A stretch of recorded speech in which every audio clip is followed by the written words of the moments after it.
కేంద్ర ప్రభుత్వము పోయిన శనివారం రోజు టాబ్లెట్ సమావేశం నిర్వహించి సిపిఎస్ స్థానంలో యూపీఎస్ అని కూడా తెచ్చారు. యూపీఎస్ లో కొంత మెరుగైనటువంటి విషయం ఏమిటంటే కనీస పెన్షన్ 10,000 ఇవ్వడము, 25 సంవత్సరాలు సర్వీస్ పూర్తి చేసిన వాళ్లకు 12 నెలల యావరేజ్ మీద పెన్షన్ ఇస్తామని చెప్పి 50% పెన్షన్ ఇవ్వడానికి ప్రభుత్వం నిర్ణయించింది. అయితే కాంట్రిబ్యూషన్ మాత్రము వెనక్కు పోలేదు.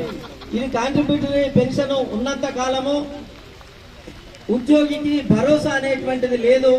కాబట్టి స్టేట్ స్టీరింగ్ కమిటీ అంతా కూడా ఏకపక్షంగా యూపీఎస్ కాదు, సిపిఎస్ కాదు, మాకు కావాల్సింది ఓల్డ్ పెన్షన్, ఒక భద్రత కలిగినటువంటి పెన్షన్ కావాలని చెప్పి నిర్ణయం చేయడం జరిగింది.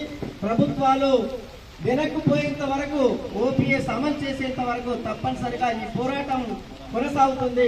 ఇప్పటికైనా రాష్ట్ర ప్రభుత్వము వాళ్ళ మేనిఫెస్టోలో పెట్టినటువంటి సిపిఎస్ ను రద్దు చేసి యూపీఎస్ తేకుండా ఓపీఎస్ ని అమలు చేయాలని చెప్పి డిమాండ్ చేస్తూ నాకు ఈ అవకాశం కల్పించినందుకు ధన్యవాదాలు తెలియజేస్తూ ముగిస్తున్న మిత్రులారా.